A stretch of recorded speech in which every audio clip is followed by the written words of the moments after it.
Baha Abu al-Atta and his wife were killed as they slept in this building in Gaza.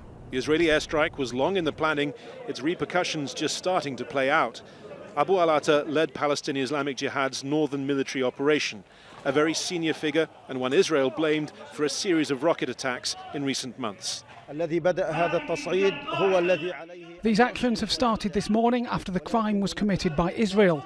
Rockets were fired towards Tel Aviv, and Islamic Jihad, with all of the resistance groups, will continue targeting all safe places of the occupation.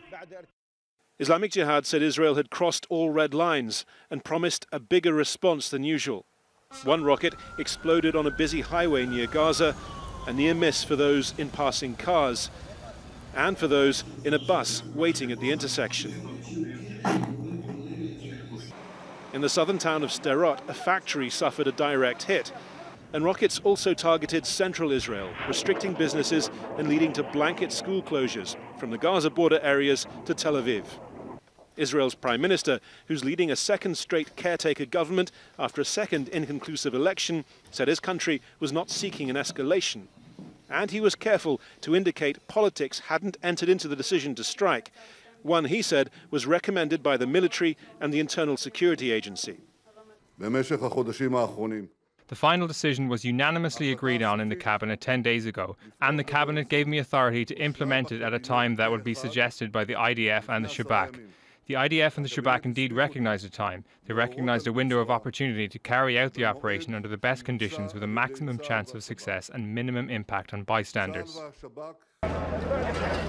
There was no Israeli comment, though, on another major strike overnight. This one in Damascus, targeting Islamic Jihad's second-ranking leader, Akmal al-Ajuri. Syria's state news agency said his son and granddaughter were killed. Islamic Jihad says Ajuri survived. The size of the explosion is unacceptable. It affected many buildings. The explosion was so huge. It is unacceptable to hit a civilian area in such way. Throughout the day, the rocket fire and airstrikes continued. Israel's military said it was targeting Islamic Jihad, perhaps a message that it wasn't seeking a direct confrontation with Hamas, which controls the Gaza Strip and whose military wing represents Gaza's biggest fighting force. In his statement on Tuesday, Benjamin Netanyahu said that Israel did not seek a wider escalation, yet he must have known that with a targeted assassination such as this and the inevitable rocket fire that would come in response, the risks were very high. Much now depends on how Hamas decides to respond. It has spoken up very strongly in solidarity with Islamic Jihad. If it matches those words with a big escalation in rocket fire as well, then the risks of a wider conflict only rise.